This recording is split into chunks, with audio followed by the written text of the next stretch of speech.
আসসালামু আলাইকুম ভিউয়ার্স। আশা করি আপনারা সবাই অনেক ভালো আছেন। আজকে আমি আপনাদেরকে দেখাবো ডিসপ্লেতে দেখা যে লোগোটি দেখতে পাচ্ছেন যেটা রাউন্ড করে চাঁদের মতো করে গোল করে জাস্ট কয়েকটি কালার দেওয়া হয়েছে। তো এই ডিজাইনটা আমি কিভাবে তৈরি করেছি সেটি আজকে আমি পরিপূর্ণ প্রসেসটি দেখানোর চেষ্টা করব। এই ডিজাইনটি তৈরি করেছি Adobe Illustrator এর মাধ্যমে। এটির জন্য আমি Adobe Illustrator ওপেন করছি। ওপেন করার পর ফাইল থেকে আমি নিউ ফাইলটি নিয়ে নিচ্ছি। এখান থেকে আপনি চাইলে ফাইলে যেকোনো নাম দিয়ে দিতে পারেন এবং সাইজটা আমি পিক্সেলে রেখেছি। আপনি চাইলে ইঞ্চি, পয়েন্ট বা যেটা আপনার ফ্লেক্সিবল মনে হয় সেটা আপনি দিয়ে নিতে পারেন। উইডথ এবং হাইট আমি 800 × 800 পিক্সেল রেখেছি এবং বাকি সবকিছু যা দেখছেন এভাবে রেখে আমি ক্রিয়েটে ক্লিক করছি। সাদা আর্টবোর্ডটি এখানে চলে আসলো। আসার পর আমরা এখান থেকে এলিপস যে টুলসটি আছে সেটি নিচ্ছি। এলিপস টুল নিয়ে আমি আমার আর্টবোর্ডে এক জায়গায় ক্লিক করছি।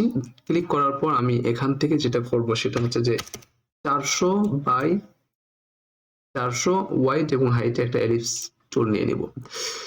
এলিপস শেপ নেওয়ার পর এই শেপটার যেটা ফিল কালার সেটাকে অফ করে দিব এবং পিটি 1 রেখে পিটিটাকে জাস্ট একটা কালার দিলাম, ব্ল্যাক কালারে রেখে দিলাম এবং এলিপস টুল থেকে আমি আবার আরেকটি ক্লিক করলাম। ক্লিক করে এখানে ওয়েট 320 বাই হাইট 320 করে ওকে করে দিচ্ছি। ওকে, এবার এই দুইটাকে সিলেক্ট করে আমি এটা হচ্ছে যে বোর্ডের মাঝামাঝি নিয়ে আসবো। মাঝামাঝি নিয়ে আসলাম। মাঝামাঝি নিয়ে আসার পর এখন আমার কাজ হবে যে মাঝখানে যেটা আছে এটাকে সিলেক্ট করে অল্টার চেপে এইভাবে টেনে নিয়ে আসবো এবং এটাকেও আবার অল্টার চেপে এইভাবে টেনে নিয়ে আসবো।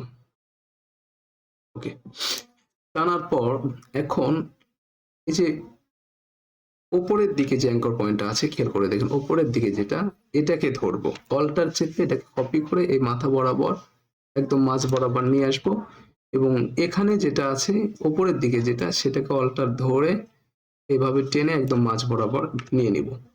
ওকে, একদম মাঝ বরাবর নিয়ে নেওয়ার পর এখন ওপরের যেটা এই যে এটা যেটা আছে আমাদের 320 বাই 320 যে শেপটা ছিল সেটাকে আমরা এখান থেকে ব্যাক স্পেস দিয়ে ডিলিট করে দেব।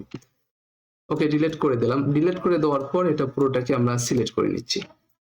সিলেক্ট করে নেওয়ার পর শেপ বিল্ডার টুলে যাব।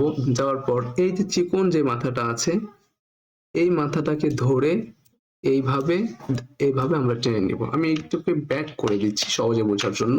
দেখেন, একটা, দুইটা, তিনটা, চারটা, এই চারটা আমি একাকার করে দিব। তো এটাকে একাকার করলাম, এটাকে করলাম দুইটা, তিনটা এবং চারটা, সরি একটা বেশি গেল, চারটা। তো এটা আমার হয়ে গেল এবং এটাতে তাও তাই করব, 1 2 3 এবং 4।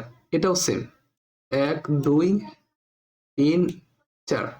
এটাও কিন্তু সেম, 1 ঠিক গেল, 1 2 3 4। দেখেন ইজিলি কিন্তু আমাদের সেই রাউন্ড শেপটা তৈরি হয়ে গেল। এটাকে সিলেক্ট করে ধরে আমি এখান থেকে এই যে মাঝখানে যেটা আছে এটাকে একটু আউট করে দিই, মাইনাস ধরে এটাকে আউট করে দিলাম। সো আউট করে দেওয়ার পরে এবার আমরা এটাকে জাস্ট কালার দেওয়ার চেষ্টা করব। সো কালার দেওয়ার আগে আমাদের যেটা করতে হবে সেটা হচ্ছে যে এটা একটা অফসেট পাথ ক্রিয়েট করতে হবে। সো যাদের এখানে যেটা এখানে যাদের ডিসপ্লেতে অফসেট পাথ আছে তাদের তো থেকেই গেল, আর যদি আপনার না থাকে সেক্ষেত্রে আপনি অবজেক্টে যাবেন, এটা সিলেক্ট করা অবস্থায় অবজেক্টে যাওয়ার পর এখান থেকে পাথে যাবেন, দেন অফসেট পাথ এটাতে ক্লিক করবেন।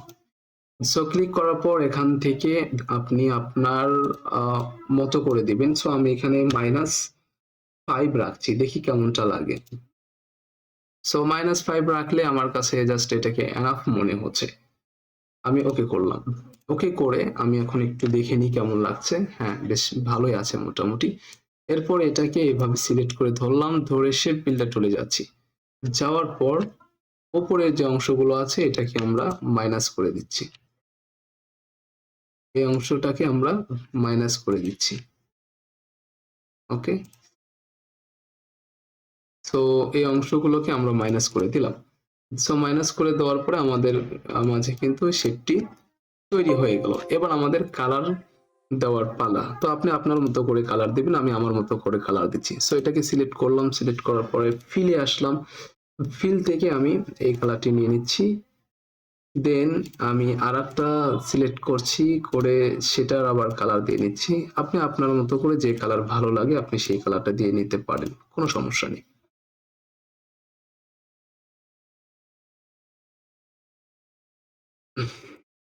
সো এই তো হচ্ছে ডিজাইন। আমার এটাতে আমি অন্য একটা কালার দিয়েছি, আর এটাতে আরেকটা কালার দিয়ে নিয়েছি আরকি। তো যে কালারটা আপনার ভালো লাগে আপনি সেই কালারটাই দিবেন। আমি আমার ওই কালারটাই দেওয়ার চেষ্টা করি, দেখি তাহলে আরো বেশি ভালো লাগবে নি দেখতে। ওকে, এবার এইটাকে ধরে আমি এই কালারটা দিয়ে নিচ্ছি। সো আমার কিন্তু এটা তৈরি হয়ে গেল, এবং এখান থেকে স্ট্রোক কালার এবার আমি এটাকে অফ করে দিই। স্ট্রোক কালার অফ করে দিলাম। সুন্দর একটা লোগো কিন্তু ডিজাইন তৈরি হয়ে গেল। পুরোটাকে ধরে যদি ইফেক্টে যাই, দেন এখান থেকে স্টাইলাইজে যাই, ড্রপ শ্যাডো করি, মাল্টিপ্লাই করে আমি 75, 77 এবং 5 পিক্সেল দিয়ে ওকে করলাম। ওয়াও! কত সুন্দর একটি ডিজাইন কিন্তু তৈরি হয়ে গেল। সো ভিউয়ার্স, আশা করি আপনারা ডিজাইনটি বুঝতে পেরেছেন, এবং আপনারা যদি সেম ভাবে ট্রাই করেন আমি আশা রাখি আপনারাও পারবেন। আজকের মতো টিউটোরিয়াল এখানেই রাখছি। দেখা হচ্ছে পরবর্তী কোনো লোগো ডিজাইন কিংবা গ্রাফিক্সের অন্য কোনো পর্ব নিয়ে। সে পর্যন্ত সবাই ভালো থাকুন, সুস্থ থাকুন। আল্লাহ হাফেজ।